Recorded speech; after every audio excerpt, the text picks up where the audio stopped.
compliment yi am na ñuy siiso Pape Sow man bokkuma ci de am na ñu mu metti ay seen affaire la. sa doom bàjjan la xaw ma ci dara yow piri doon voilà ñuy commencer eaux et forêts et parcs nationaux des forces de sécurité dans le dénuement total. jërëjëf exceptionnellement nag on va parler de ces deux corps yi nga xam ne je crois que mosuñu toog sax di leen waxtaane muy parcs nationaux ak eaux et forêts ñiy def liggéey bu am solo ci réew mi ci wàll environnement protection de l'environnement ak protection de la nature di wax rek ni que bu ñu defee juste une histoire de ces deux corps. Les services forestiers ñu ngi dugg au Sénégal en 1900 le colon tubaab colon yi fi nekkoon 1900 nañu dugal fii ce qu'on appelle les services forestiers mais amul woon législation ba 1930 nañu créer la première législation en Afrique AOF Afrique occidentale française 1930 nañu créé la première législation forestière d'ailleurs moo tax damay dëggal li madame wax fii soo demee fële nga xam ne mooy Casamance nga dem fële fi ñu naan Boffa Bayotte ak feneen fi nga xam ne y avait des zones de reforestation wax na lu dëgg la wax c'est-à-dire ña fa nekkoon comme premier fonctionnaire forestier ère coloniale ñu sant Sylla ñu sant Ba ñu sant Sall et consort ñooñu pratiquement àll Casamance boobu ñuy wax naat gi li ci ëpp ñooñu la fa tubaab bi indi woon ñoo njëkk def les premiers reboisements forestiers boo fa bayoot fii amoon la tuerie là justement c'est une famille bi nga xam ne venue du Fouta ñoom ñoo defoon ce reboisement là donc vraiment pour dire encore revenir un peu parler sur ce débat nauséabond là pour dire que voilà Sénégal yàgg nañu nekk benn donc de 1930 à 1900 ba ñuy dem indépendance législation bi nga xam ne moom nañu amee woon mooy la législation de 1930 mu nga xam ne moo concerné woon AOF moom la Sénégal conservé ba 1998 nañu créé le premier code forestier la loi 9803 du 8 janvier 1998 nañu créé le premier code forestier au Sénégal deuxième code forestier bi ñu ngi ko créé juste après le référendum de 2016 bi ñu jëlee les droits nu mu tudd jël l'environnement boole ko dugal ko ci constitution bi wax ni que voilà les Sénégalais citoyens ont droit à un environnement sain et bénéficier des richesses naturelles du pays donc ci foofu nañu créé waat le deuxième code forestier en 2016 mais pour revenir sur ces deux corps on parle de dénuement effectivement mooy ñaari entité yi nga xam ne boo ko xoolee ba tey ji amuñu statut enfin leur statut comme ni ma ko waxee c'est un statut qui est obsolète tey soo xoolee ci fonction publique bi ci les corps habillés ils sont les plus mal lotis imaginez nga dañ jël dans un premier temps les parcs nationaux xoolal tous les parcs nationaux qu'il y a au Sénégal moo xam Niokolo-Koba moo xam Delta du Saloum moo xam parc de Djoudj moo xam parc national de la Basse Casamance et tout parc yooyu yëpp les agents des parcs nationaux ñoo ko yore xoolal Niokolo-Koba on te dit que ça fait plus de 9000 kilomètres-carrés pour parcourir ko ces agents n'ont même pas de bons véhicules amuñu armement adéquat bi alors que dans ces parcs nationaux tu fais face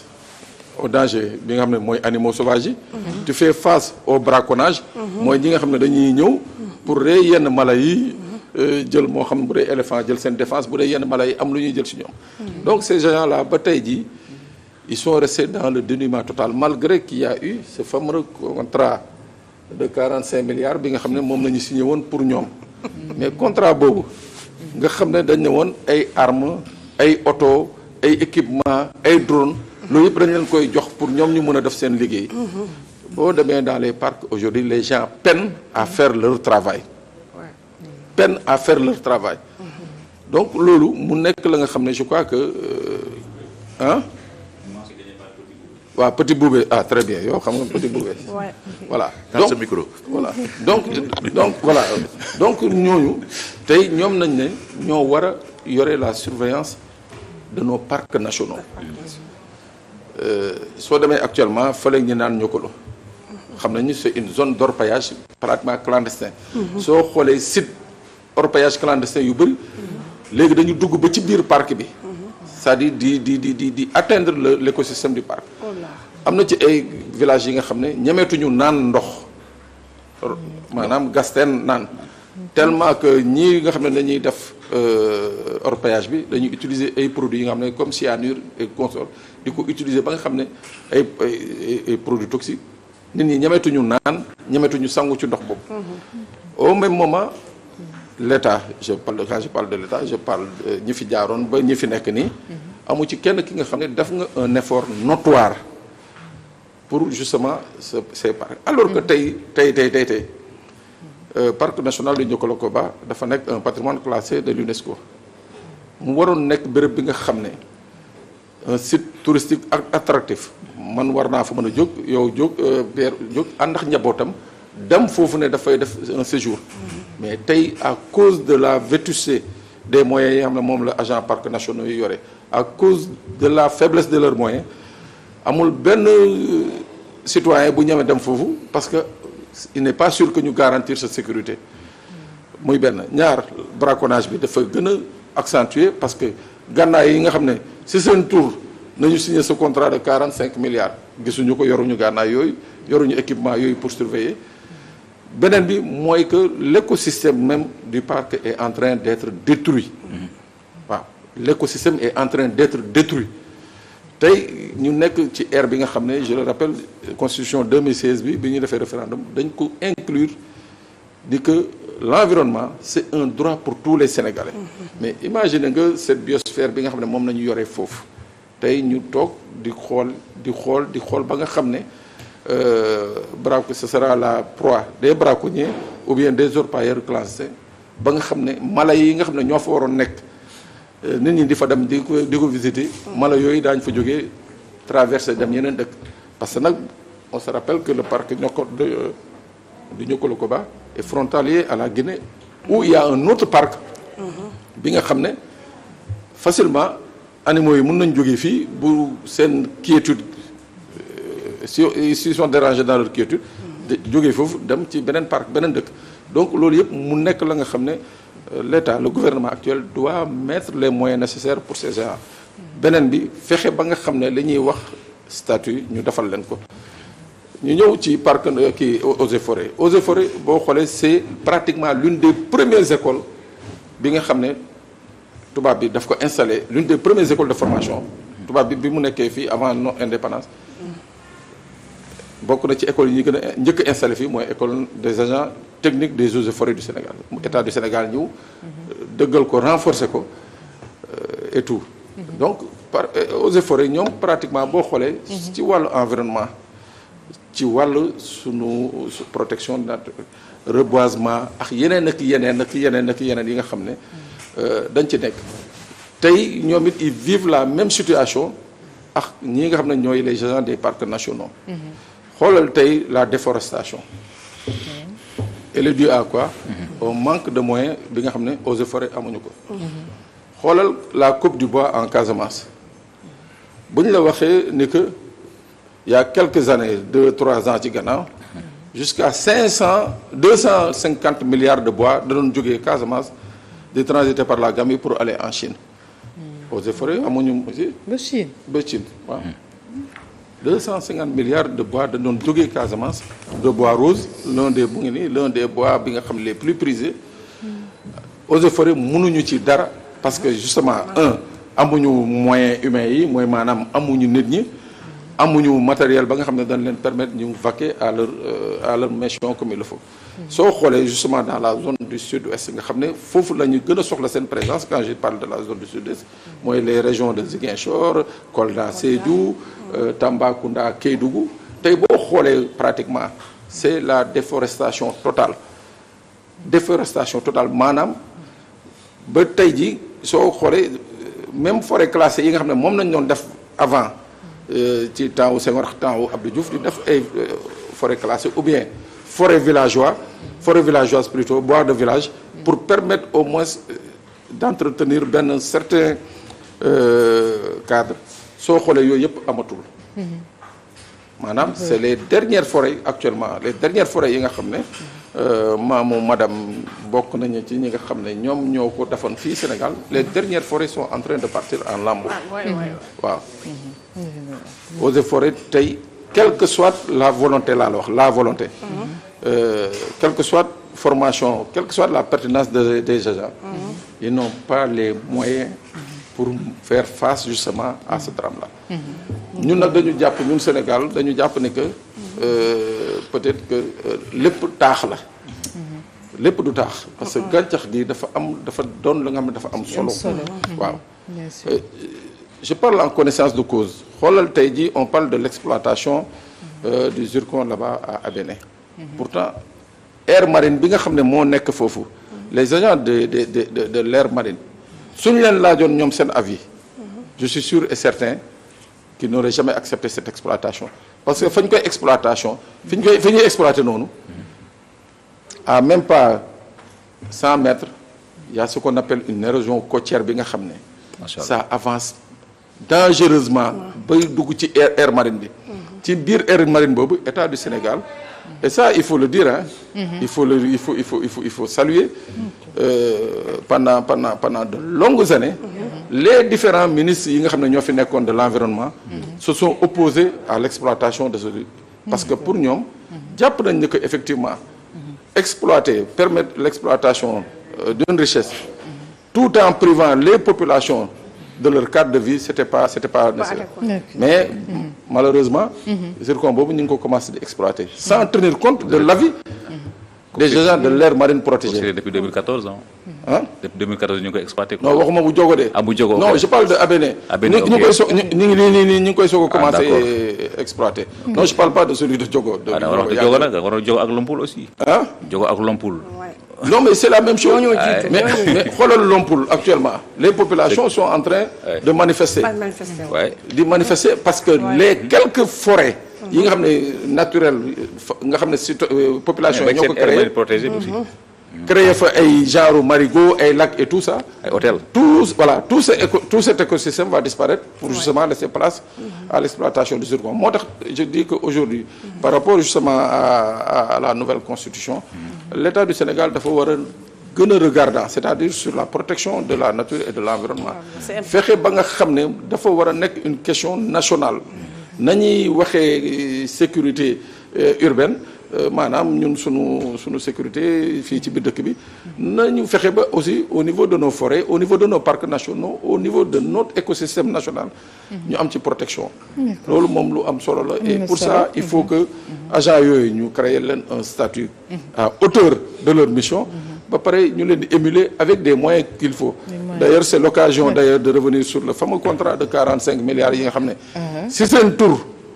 nañu signé contrat boobu et boo la xoolee ba tey ji ils sont dans le dénuement le plus total waaw 45 milliards mais loolu j'espère que du naax saay l'affaire des 45 milliards loolu war ñu ko passer par perte et profit Pape Sané mais en tout cas surtout ñu ngi dans un contexte de reddition des comptes oui ñooñu ils doivent rendre compte quoi ils doivent rendre compte bu ñu la waxee par exemple le type de matériel qui était prévu sur le contrat de 45 milliards mais tu te dis que tey boo xoolee ñoom agents yi seen matériel tu te dis c'est pas possible mu ngi nii ñu ne la l'achat de tout un arsenal composé de fusils d'assaut munitions véhicules pick-up de citernes de motos de drones et autres d'une valeur de 45 milliards boo leen xoolee ils ont des fusils Kalachnikov qui date de 1947 moom la ñu yore wala fusil MAS 36 moom la ñuy yore donc je crois que ça mëkk doom rek quoi waaw mëkk doom moderne quoi donc vraiment war na doon une priorité pour l'actuel gouvernement waaw war na doon une priorité pour l'actuel gouvernement faire en sorte que les parcs nationaux yi nga xam ne tey jii y a que le parc du delta du Saloum wala bii nekk fii Bandia moo nekk les principaux parcs yi nga xam ne peut-être nit ñi daañu fa dem mais Niokolo comme je le dis la dangerosité du fait de l'orpaillage clandestin ak braconnage bi ñu ci bëri demantuñ fa parc national de Basse Casamance mine yi tax na ba nit ñi mënatuñ fa dem di fàttali également juste rek pour clôturer ni que les forêts yi nga xam ne moom la ñuy gis nii soo demee fële Bandia c'est un projet bi nga xam ne qui a été financé dans les années 80 par le Canada il s'appelait PARFOP projet PARFOP projet d'aménagement et de reboisement de la forêt de Bandia mais xoolal forêt boobu nañ ko aménager tey cette forêt est en train de disparaître du fait des délibérations yi nga xam ne ñu ngi koy jox à des industriels à coût de centaines d'hectares donc mu ngi commencé non soo xoolee fële dans le Sine Saloum il y avait eu le PASA le projet anacardier sénégalo-allemand ñu def ci ay milliards aujourd'hui au moment où nous parlons si ce projet était respecté le Sénégal allait être le premier producteur d'anacarde en Afrique et li ma lay wax ni ñu ngi ko commencé en 84 le projet boobu commencé projet PASA mais xoolal fu mu mujjee Fouras lañ fa defoon yëpp ci darkase dog nañ ko dagg nañ ko et tout donc maanaam tey